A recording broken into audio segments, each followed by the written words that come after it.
Thank you, Anne. So as Anne stated, my name is Destiny Acosta, and I'm a master's student, and today's talk will be on nesting habitat selection by the spiny softshell turtle in Vermont. And so I would like to start off with some land acknowledgements, and this is taken from the University of Vermont. The campus of the University of Vermont sits within a place of gathering and exchange, shaped by water and stewarded by ongoing generations of Indigenous peoples, in particular the Western Abenaki. Acknowledging the relations between water, land, and people is in harmony with the mission of the university. Acknowledging the serious and significant impacts of our histories on Indigenous peoples and their homelands is a part of the university's ongoing work of teaching, research, and engagement, and an essential reminder of our past and our interconnected features of the many of us gathered on this land. UVN respects the Indigenous knowledge interwoven in this place and commits to uplifting the Indigenous peoples and cultures present on this land and within our community. So I'd like to get into the introduction. So there is a global decline in the turtle population. Here in Vermont, 4 out of 7 of the native turtle species are considered of greatest conservation need in the Vermont Wildlife Plan. And while overexploitation is the leading cause to the global decline, habitat loss is the leading cause in the Americas.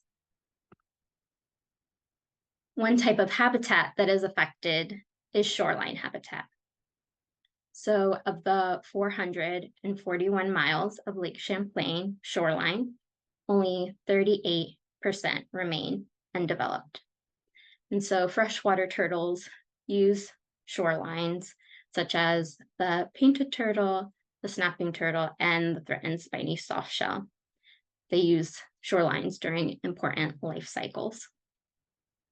I'd also want to draw your attention to North Beach. That's an image of North Beach in Burlington, Vermont. It's a popular spot for undergrad students. And the first time I visited the site, a fight broke out and 6 cop cars pulled up. So this theoretically could be a turtle nesting spot, but there is a lot of habitat disturbance. And so nestled within the shoreline is nesting habitat. So the shorelines are used to incubate eggs. The nesting season starts mid-May to mid-June. And then we have the emergence season, which is when the hatchlings emerge from the nest, and that's mid-August to mid-October. So turtles are a long-lived species, and they take longer to reach sexual maturity. For example, the spiny softshell turtle reaches maturity around the age of 12. And so habitat loss and disturbance can be detrimental to the population. So there are some programs in place to mitigate these problems. We have the Vermont Fish and Wildlife Department that have the Softshell Nest Protection Program. We have Eco Science Center, which does overwintering and releasing of hatchlings. And then we have NGOs like Lake Champlain Land Trust that work with private landowners to restore natural habitat and actively seek and purchase high quality shoreline. But really, it's all a guesswork as to what quality habitat is, and we still need more information. So there's Act 59, which is the Community Resilience and Biodiversity Act, stated to conserve 30% of all land in Vermont by 2030. And so what are the variables used to determine suitable habitat or sites? We need to know what the variables are so that we're able to conserve appropriately, and we need a way to assess these sites. And that brings me to the spiny softshell turtle. So some background. There are a medium-sized turtle with a pointed snout and leathery shell.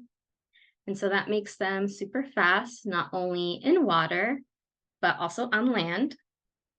And in Vermont, they're considered threatened. Here is a map of the softshell distribution. And if you look at the orange, that is the spiny softshell distribution. And that circled area is the subpopulation. It is the only population here in New England, and that's the population that I work with. So this map is a little bit harder to see, but this is Vermont, and at the left circled is the northern portion of Lake Champlain, and that's the general area where the spiny softshell nest.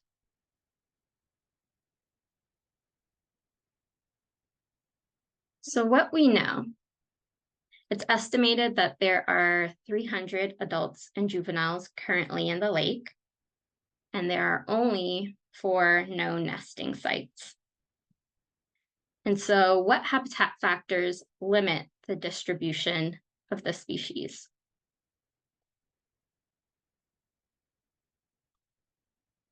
So the objective of this study is to estimate the habitat associations of the spiny softshell turtle. And that's done through an observational study and the expert elicitation. Today's talk will be highlighting the expert elicitation, but I'll go into some background of the observational study.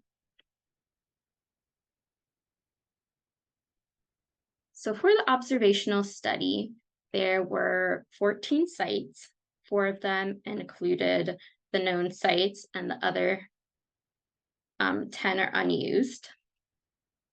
And so at each site, there was about a 50-meter plot, and some of the plots were split to consider the variation of a site. For example, Sandbar State Park has a sandy beach area, a lawn area, and then an old boat launch area.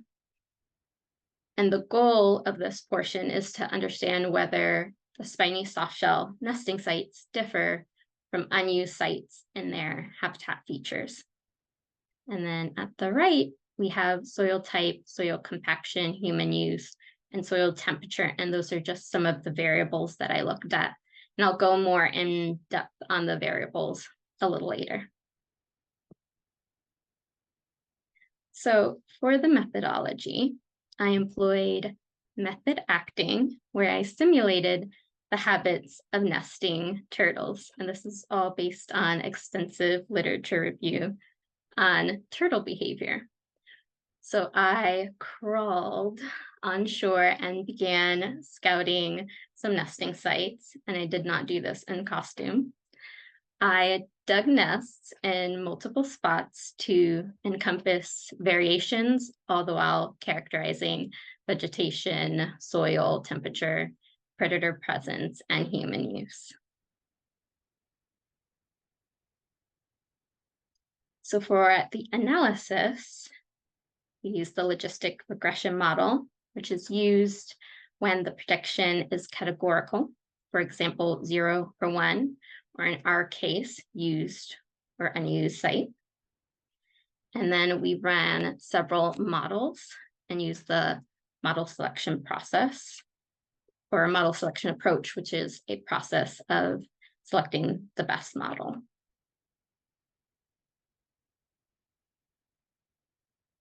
So for the preliminary results, we saw that there was a difference between used and unused sites. And so at the used sites, they consisted of a shale substrate, an open beach, and had low human use.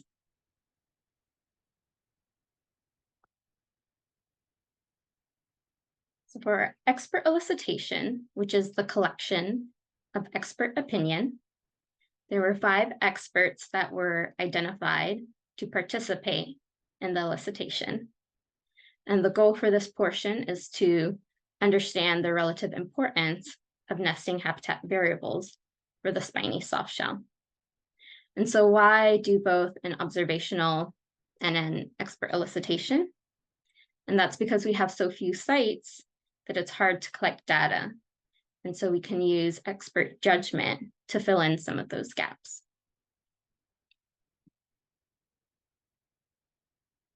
So for the methodology, experts are determined through their involvement in spiny softshell research and projects in Lake Champlain.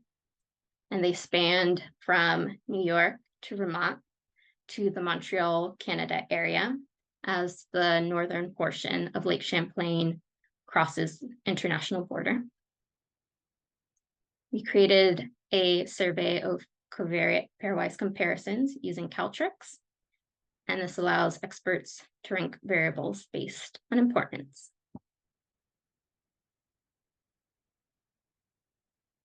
So for the analysis, we used analytic hierarchy process, or AHP. It's a decision-making tool that came out of the business world, and it was developed by Thomas Satie. And so this allows us to weight and rank variables based on importance. And the AHP survey package was used in R. And so this is what a diagram of AHP would look like. You have the goal at the top. You have the criteria that you would use to select your alternatives at the bottom. And the arrows from the criteria to the alternatives represent the pairwise comparisons. And so an example would be buying a car. So you need to buy a car, and you go to the dealership, and you have your criteria of price, safety, and design. They show you 4 different cars. And so the weights for the criteria may differ, meaning that you might want a really cool design. And so that might lead you to choosing something like the Porsche, but maybe price would be the determining factor. And so you would buy something like the Toyota. And the decision maker can also change the weights of the criteria. For example, parents buying their teenager a car would probably weight safety as the highest.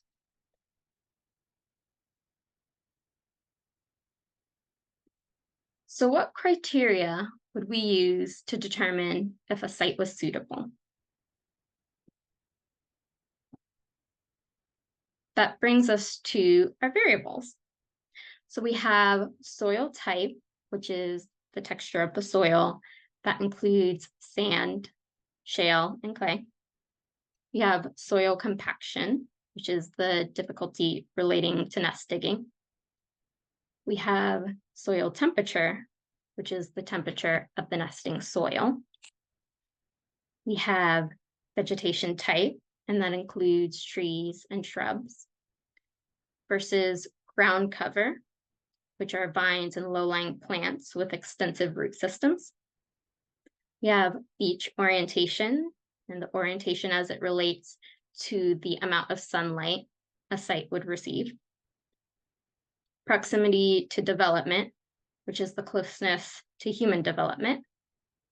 And human use, which is how popular and often the site is used by people. And so if we think back to our AHP diagram, our goal might be to determine suitable habitat. Our criteria would be our variables. And then our alternatives would be the different sites.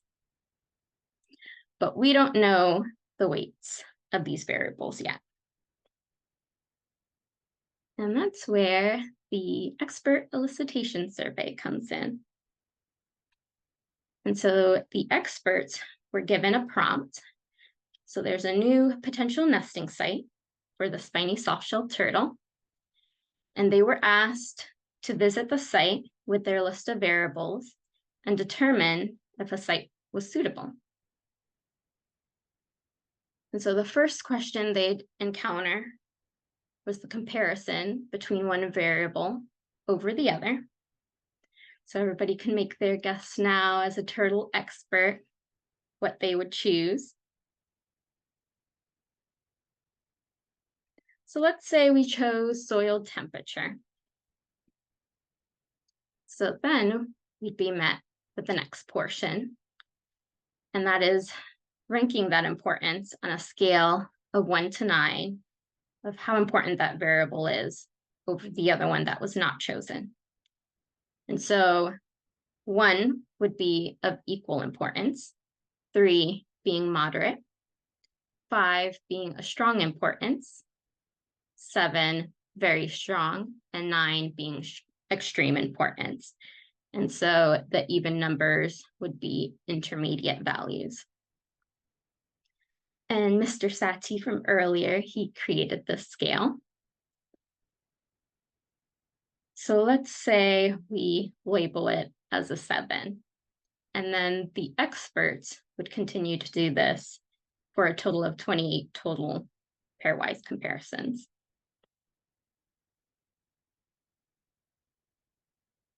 And so for our analysis, we plugged in the results to trusty old R and used the AHP survey package. And that gives us our preliminary results. So I still have some surveys that are out. So I'm waiting on those, but I have this lovely graph. And if we look at the y-axis, that shows us the priority scale. The x-axis shows us our variables.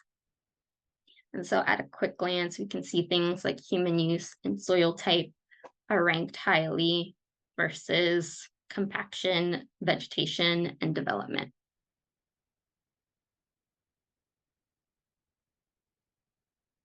And so the leading variable appears to be human use, while proximity to development appears to have the least amount of weight.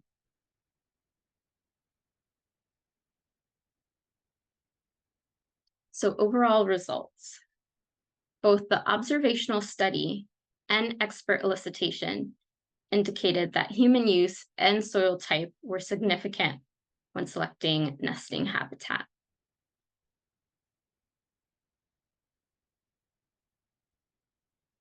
And so for the future, we have potential future research questions and projects. For example, does a shortage of high quality nesting habitat limit the species?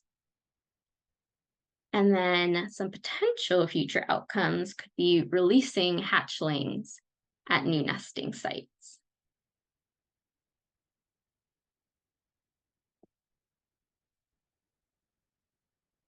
So for the contributions, we'll have a scorecard for agencies to use to identify new release sites and prioritize sites for restoration.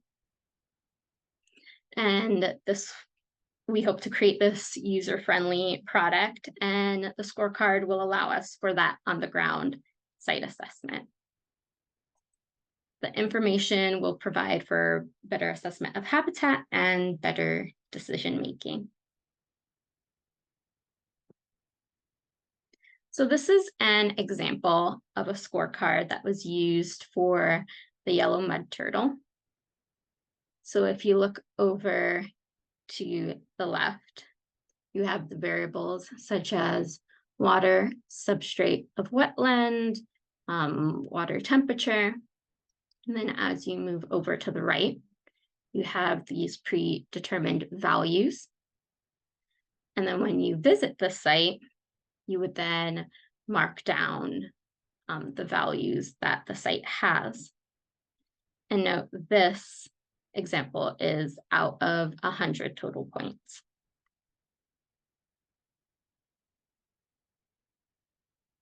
So this is an example of a scorecard that I might use, where again, to the left, you have the variable types. So we have soil type, soil temperature, ground cover, beach orientation, human use.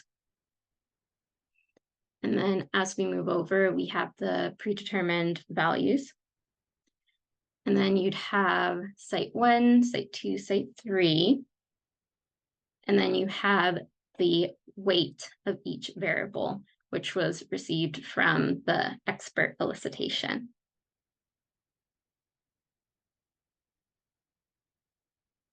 And so if we take a look at site 1 that was visited, we can see that it had sand, soil temperature was greater than 80. We have 25 to 50% of ground cover. It was east facing and had high human use. And so those values multiplied by the weight and tallied up would give us the 31.35. Versus site 3, which was shale, soil temperature between 70 and 80, 0 to 25% ground cover. It was a south-facing beach and had low human use. That came out to 53.45. I'd like to note that this example is not out of 100, and so the 53.45 would be the highest score to receive.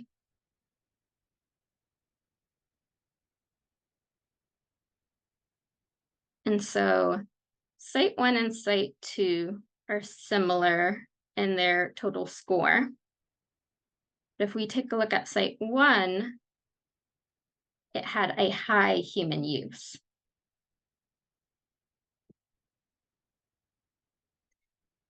And so if we change that high human use, we get a score of 46.05, suggesting that perhaps this site could be a good quality site. And maybe we could change it by fencing off an area during the nesting season to reduce human use.